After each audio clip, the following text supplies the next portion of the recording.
My name is Samantha.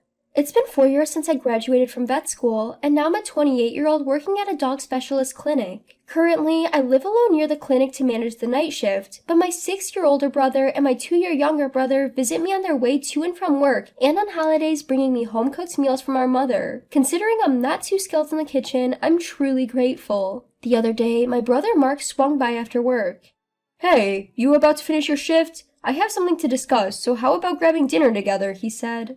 Sounds good, but I'm beat from being on my feet all day. How about we get takeout and eat at my place? I replied.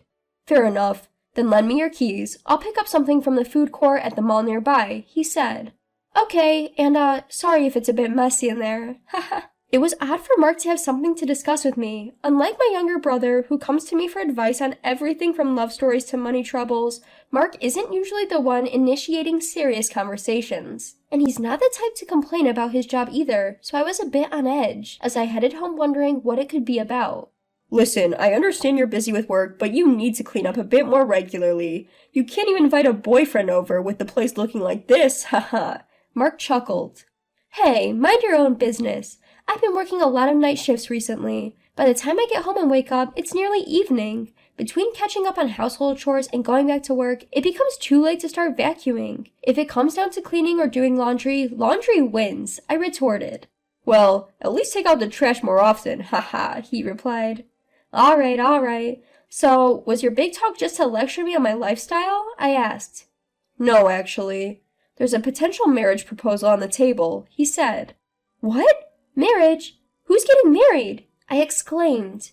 You don't think I'd be talking about a marriage proposal for you, do you? He smirked. Wait, you mean you're getting married? Are you kidding me? I asked in shock. Whoa, are you calling me a liar? That's rude, haha. He laughed it off. This is my brother Mark. Athletic and outgoing at first glance, he might seem like the picture-perfect professional. But the truth is, he went to an all-boys school through middle school and high school, studied a science major in college, and was always involved in athletic clubs. As a result, he spent most of his student life surrounded by men and struggles with the subtleties of understanding others' feelings, let alone dealing with women. Hearing the word marriage coming from such a brother was quite a surprise for me. Well, to be honest, I still have some doubts, he admitted. So, who's the one marrying you? Someone I know? I asked.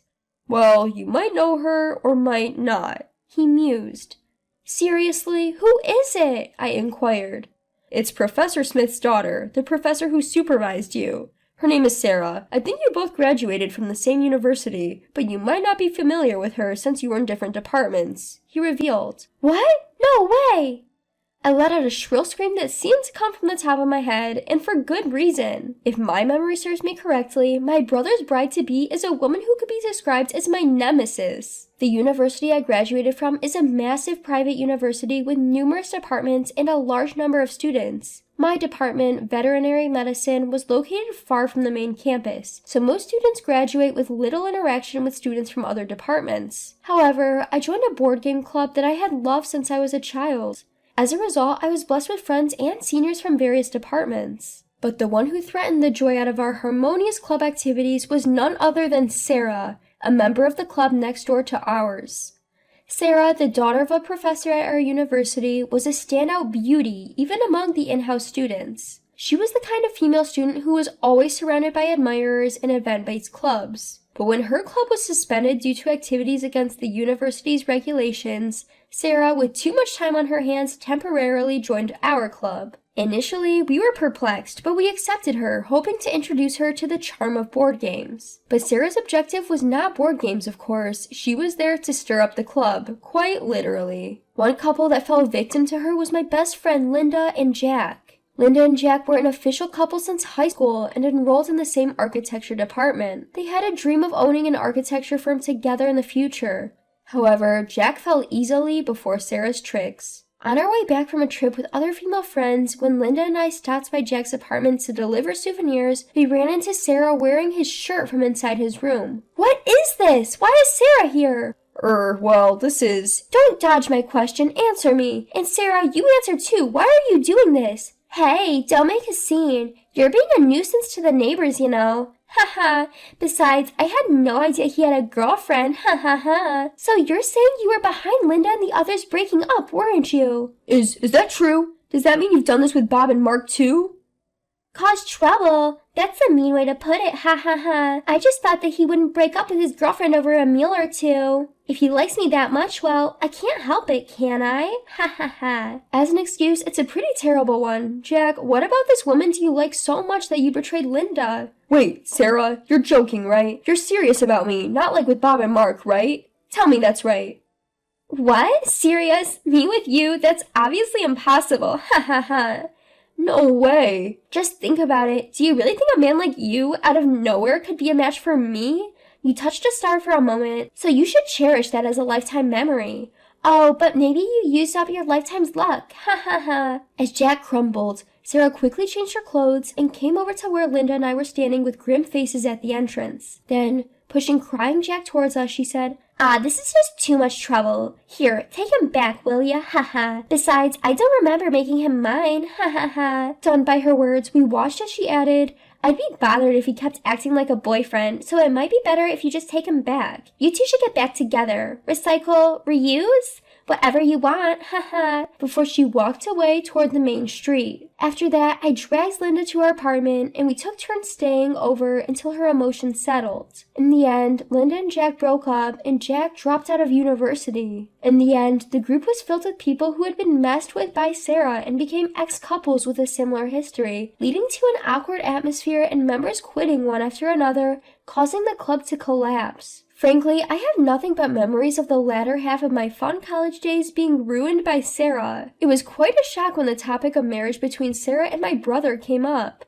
When I asked, how on earth did you two meet? My brother said, well, it's not so much that we met, but the vice president of a client company I'm working with said, I have a niece who hasn't gotten married yet, would you like to meet her? And since I didn't have a reason to refuse and I wasn't dating anyone, I agreed to meet her. For some reason, she liked me, and things just went really fast from there. Huh, but are you okay with that, bro?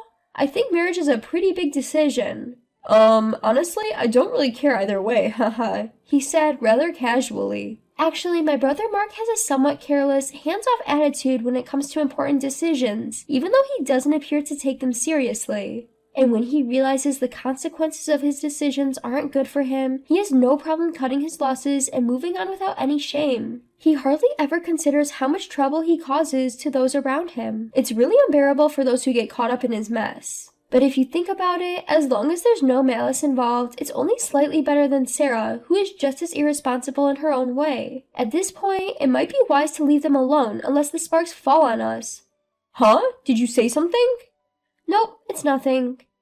After that, the marriage talks between Mark and Sarah were officially confirmed, and the two families proceeded with formalities like meeting each other and exchanging gifts. Unfortunately, or maybe fortunately, I had a hard time taking weekends off, so I was unable to attend any of those events, and the day of Mark's wedding came. On that auspicious day blessed with clear weather, I had finally managed to take a day off to attend Mark's wedding. First, there was a pre-wedding photo shoot at the chapel in the hotel, and since the photographer allowed the family members to take pictures with their cameras and smartphones, the photo shoot started with both families watching. Sarah and Mark, dressed in a tailcoat and wedding dress, made quite the picturesque couple. I was busy taking photos myself when, several times, my eyes met Sarah's through the camera lens. After the photo shoot went smoothly, we had a quick rehearsal for the ceremony, and then it was time for family introductions. The groom's side introduction started with my father, and when it was my turn, Sarah's expression changed for a moment. The bride's side introduction went smoothly as well, and during the break before the ceremony, I was talking with other family members in the waiting room when a staff member brought a note from Sarah calling for me. When I went to the bride's waiting room, she said, "No way, seriously? I can't believe it, haha." "What's so unbelievable?" "Oh, that we're going to be sister-in-laws? It's quite a coincidence, isn't it? I can't believe it either." "Ugh, I knew he had a sister, but I thought there was no way it would be you with the same name. Talk about being caught off guard, haha." "So, you wrote on the note that you had something to say." Then, seemingly irked, Sarah smacked the table with a bang. However, I no longer had any need to care about Sarah. "I don't want to see your smug face throughout this whole wedding ceremony and reception. You've finally become a vet, right? You've always excused yourself from participating in events because of work, so why don't you just go make up some excuse about being called in urgently and go home right now? You look better in your grubby white coat than in a dress you're not used to wearing after all." I was momentarily taken aback, but on reflection, there was indeed no need for me to grace the event with my presence. So, with a broad smile like a waiter at some bar, I gladly left the bride's waiting room saying, "Sure thing, with pleasure." At the cloakroom, I collected my coat and promptly set off home. However, the next day, Sarah, who was supposed to be going on her honeymoon, showed up at the animal hospital where I work, all alone, and began to scream at me. "Hey, what's the deal? Why are you acquainted with my uncles? What's the fuss about so early in the morning? You're scaring the dogs we have here for care." "I don't care about the dogs. I have bigger problems." As Sarah continued to raise her voice, I decided to get permission from the hospital director to take her to the double-doored operation room to have a talk. "So, what do you want to talk about? Is it okay for you to be here? I heard you were going on your honeymoon this afternoon." "There's no honeymoon. The wedding itself is likely to be canceled." "Oh, why's that?" "I thought my brother would be thrilled to be marrying such a sought-after woman." "That's what I thought too, but after the reception yesterday, he was talking for a long time with my aunt and uncle, and then he suddenly said, 'I'm calling off this wedding.'" "Oh, really? My brother has quite a bold move, doesn't he?" "It's not funny. And my aunt and uncle, instead of reprimanding him, they started saying things to me like, 'We won't consider you our niece anymore, you ungrateful, shameless girl. We don't know a daughter like you. You must have done something. Confess.'" At that point, I explained that I had not done anything on my end, just that I happened to know Sarah's aunt and uncle. After the family introductions, I had a conversation with them saying, "What a coincidence," and was then told by Sarah to go home, so I just went home. But then I got a message from Sarah's aunt and uncle, who found it strange that I didn't attend the wedding or reception, and I just answered honestly to their questions. "Honestly, what did you tell them?" Well, first I said that I went home because you told me I was annoying. Then they asked, why would Sarah say such a thing to the bride's sister? And I suggested, maybe it's due to some grudges from our student days. "What? What were you thinking? Of course they would ask more questions." So I honestly recounted our past as accurately as I could remember it. "But that should only anger your brother. Why would my aunt and uncle be furious?" That's when I explained the reason why Sarah's aunt and uncle might have been furious. In fact, Sarah's aunt and uncle do not have any children, and they are crazy about their pet Shih Tzu. When they were walking their Shih Tzu, they had a horrible collision with a sports bike that suddenly rushed out of a crossroad. The dog was seriously injured and rushed to this vet clinic. An emergency surgery was necessary, but the dog had lost a lot of blood, and it seemed like the blood available from the clinic's own donation dogs would not be sufficient in time. That's when the clinic got in touch with volunteer dog owners who had registered to donate blood in emergency situations. The one who came running was Linda and her beloved pet. Linda is an architect designer working for a major company after her graduation. She adopted a puppy born at the home of a client she had become friendly with and kept it as a pet. Thanks to Linda's dog, the Shih Tzu surgery was a success. As a token of their deep gratitude, the couple requested Linda's company to renovate their vacation house. They got even closer to Linda and were enraged when they heard her complain while she was tipsy about a shameless woman who ruined her relationship with her college boyfriend. However, they hadn't asked Linda for the name of the woman, considering it inappropriate. When they heard my story, they realized that the shameless woman was their own niece, Sarah. Then they confessed everything to my parents, my brother, and Sarah's parents, while also declaring the disownment of Sarah. My brother, for whom Sarah was a precious niece of a major client, no longer saw any point in marrying her, as her value as a sales point vanished. However, I didn't understand why Sarah's parents were also furious and kicked their daughter out. After all, Sarah's father, Professor Smith, was also my teacher back in college, was known for his deep love for his daughter, and had always been the one to clean up her messes. My father is also close to retirement. He was planning to open a vet clinic. Really? The professor? But setting up a clinic, securing parking space and all, the costs are tremendous. There's no way he could cover all that with just his retirement money. He was planning to ask his brother for a loan. But now, after all this, they are saying this is all because you failed to raise your daughter properly, and it looks like they won't lend him any money.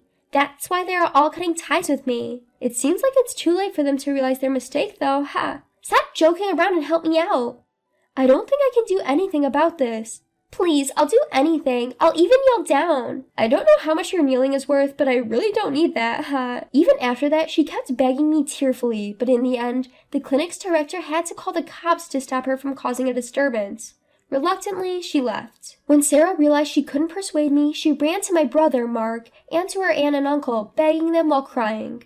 But they didn't listen to her. Moreover, Sarah's bad reputation spread from her aunt and uncle to her relatives and from the relatives to the other people she knew, until nobody paid any attention to her anymore. She quit her job and started living in an old apartment managed by a distant relative that her image-conscious parents rented for her. As for me, I'm busy every day with my job as a vet, which I believe is my true calling. On the other hand, my unrepentant brother Mark seems quite pleased, saying, "Now that I've become a man who can no longer dream of marriage, people might sympathize with me, but at least I won't have to deal with any unnecessary meddling."